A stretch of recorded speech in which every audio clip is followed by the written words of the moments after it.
истражувања уште од 1983 година е докажано дека растенијата чувствуваат и имаат исто толку чувства и исто толку чувствуваат болка како и ние луѓето.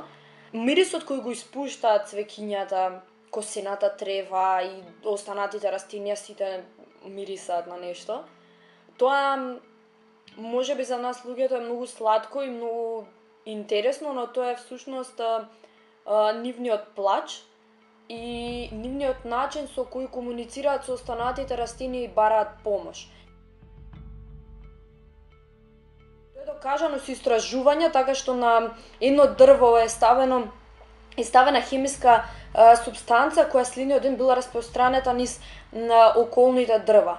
Тоа значи дека со испуштање на мирис дрвото комуницира со останатите растенија, односно дрва во овој случај, и на тој начин хемиската супстанца ја распределува на сите дрва за да сите чувствуваат иста болка, што е многу убав начин на преживување, несебичен пред се, кој ние луѓето за жал го немаме.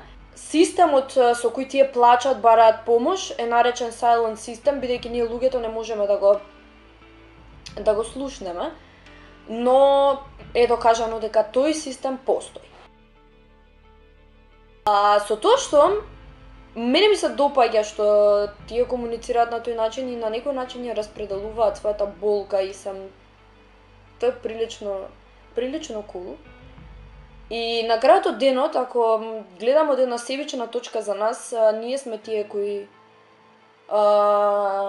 тие на кои им требаат растенијата. Растенијата воопшто не се зависни од нас, дури знам дека ќе бидат многу посреќни без нас.